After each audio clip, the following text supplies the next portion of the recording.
안녕하세요. 김대영의 혈액사랑 혈액내과 전문의 김대영 교수입니다. 오늘 이 시간에는 혈액질환의 희귀질환 중에 하나인 재생불량 빈혈에 대해서 설명드리겠습니다. 첫 번째 편에서는 재생불량 빈혈의 음상, 양상, 그리고 원인, 그리고 진단하는 방법에 대해서 제가 설명드리겠습니다.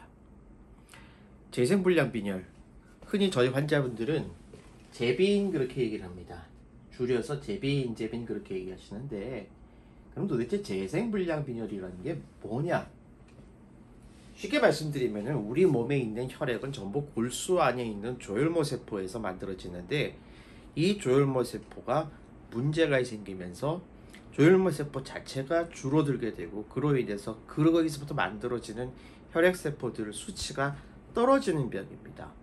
그래서 재생불량 빈혈을 가지고 계시는 분들은 이제 이 혈액 수치가 전반적으로 다 떨어지는데, 백혈구, 적혈구, 혈소판, 이 세 가지 수치가 전반적으로 다 떨어지는 이런 것을 저희가 범혈구 감소증이라고 말씀을 드렸죠. 이게 아주 전형적으로 나타나는 소견입니다.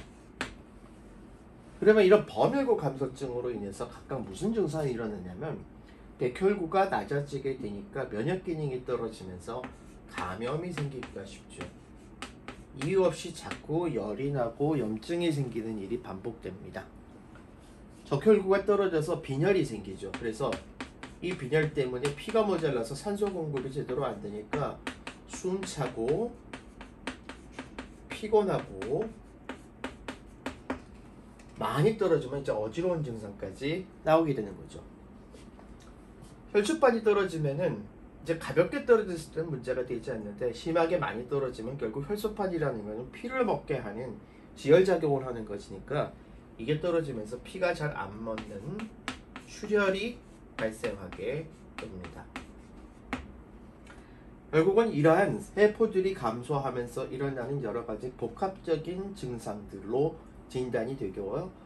대부분 이 재생불량 빈혈 환자가 처음에 응급실에 오시게 되는 것은 이제 열이 심하게 났을 때 응급실에 와서 피 검사를 해보니까, 그 검사에서 이제 이렇게 백혈구, 적혈구, 혈소판이 다 떨어져 있더라, 이런 범혈구 감소증을 발견하고 거기에 대한 원인을 찾는 과정에서 진단이 됩니다. 그럼 왜 이렇게 이 백혈구, 적혈구, 혈소판이 떨어질까요? 제가 처음에 말씀드렸듯이 이 조혈모 세포에 문제가 생기면서 피를 만드는 조혈모 세포가 줄어들게 되면서 생긴다고 말씀을 드렸습니다. 그럼 이 조혈모 세포가 어떠한 이유에서든지 손상을 입는데, 그 손상을 입게 되는 원인 자체가 바이러스일 수도 있고요, 방사능에 의해서 그럴 수도 있고, 여러 가지 화학물질에 의해서도 그럴 수가 있습니다.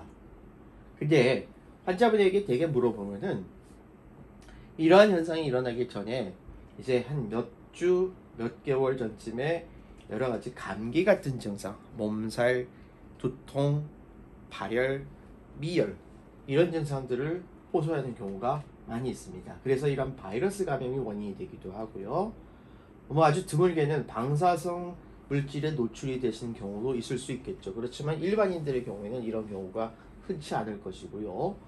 화학물질도 역시 화학물질을 주로 다루시는 공장에 일어난 분이라든지 이런 분들이 생길 수는 있습니다만, 이도 흔하지 않습니다. 그래서 보통 일반인들에게 흔히 생기는 원인들을 보면은, 첫 번째가 이제 바이러스 감염이고요, 두 번째는 약 때문에 생기는 경우가 이제 많습니다. 특히 약 중에서 여러 가지 소염 진통제라든지 항생제라든지, 또 부정맥이 있으신 분들이 쓰는 부정맥 약이라든지, 그 외에 말라리아 치료제라든지 류마티스 감염에서 사용하는 여러 가지 류마티스 약제들, 이러한 약제들에 의해서 이 약이 직접적으로 조혈모 세포에 문제를 일으키면서 조혈모 세포가 파괴돼서 생기는 그런 경우가 사실은 흔히 있을 수 있습니다. 그래서 되게 여쭤보면은 이러한 감기 증상이 있었던 분들이 소염진통제나 항생제를 먹고 난 이후에 이러한 이 범혈구 감소증이 생기는 경우가 왕왕 있을 수 있습니다.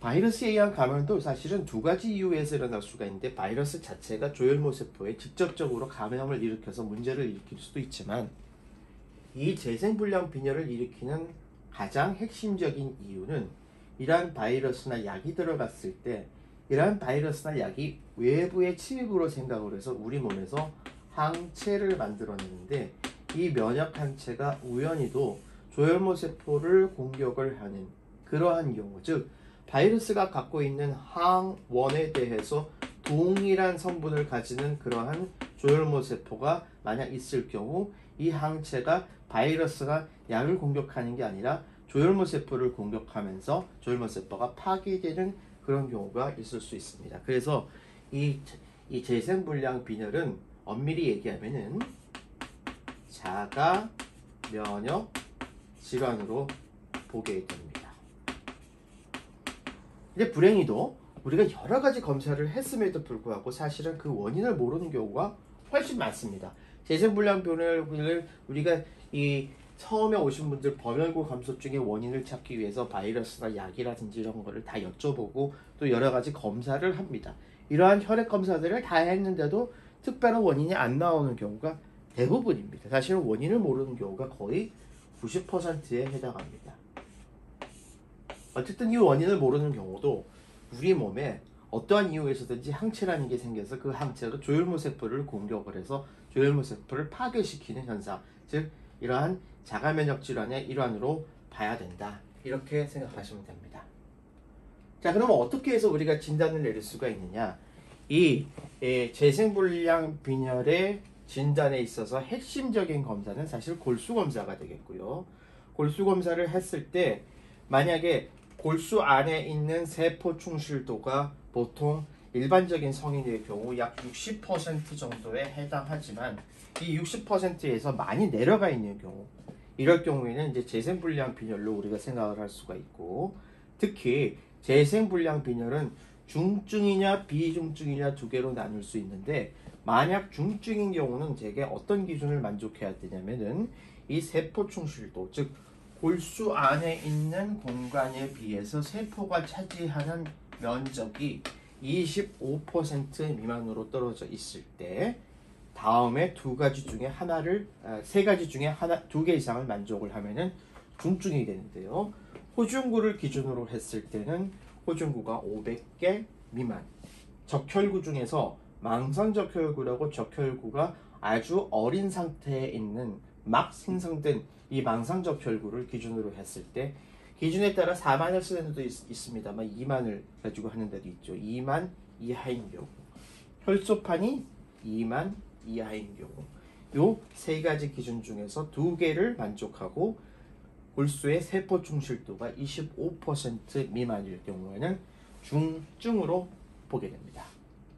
이게 아닌 경우는 이제 비중증으로 봐서, 비중증에도 이제 경증이 있고 중등증이 있지만은 이 경증이나 중등증의 경우에는 크게 치료가 차이가 없어서 사실은 이제 구분을 우리가 중증과 비중증으로 하고요. 특히 중증 중에서 아주 심한 중증이 있는데, 그거는 이제 호중구가 200개 미만일 경우에는 아주 심한 중증으로 따로 분류를 하기도 합니다. 네, 그럼 정리하겠습니다. 재생불량 빈혈은 어떠한 이유에서든지 조혈모세포가 손상을 입으면서 이렇게 혈액세포들이 감소하는 범혈구 감소증이 나타나는 병이고, 백혈구가 떨어지니까 감염이 잘 생기고, 적혈구가 떨어지면서 빈혈 증상, 숨차고 피곤한 증상이 나올 수 있고, 혈소판이 떨어지면서 출혈이 생기기 쉽습니다. 그 원인을 보면은 바이러스, 방사능, 화학물질, 약 같은 것들이 직접적으로 영향을 미쳐서 조혈모세포를 파괴할 수도 있지만, 이러한 물질들에 의해서 이 조혈모세포를 공격할 수 있는 항체가 만들어지면서 이 항체가 조혈모세포를 공격을 하는 일종의 자가면역 질환이 원인인 거고요.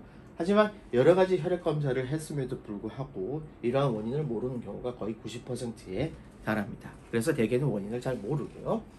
진단을 하실 때는 골수검사가 가장 중요한데, 골수검사를 해서 세포 충실도가 25% 미만으로 떨어져 있으면서 호중구가 500개 미만, 망상적 혈구가 2만 미만, 혈소판이 2만 미만인 경우 3개 중에서 2개 이상을 만족을 하면은 중증으로 분류를 하는데, 이때는 중증은 자체는 치료 자체가 많이 달라지기 때문에 그렇습니다. 그래서 그 중에서도 특히 이 호중구가 200개 미만으로 떨어진 경우는 아주 심한 중증으로 분류를 해서 조금 더 특별하게 관리를 하고 있습니다. 네, 오늘도 혈액질환으로 치료받으시는 저희 환우분들과 그 가족들의 건강과 행복을 기원합니다. 감사합니다.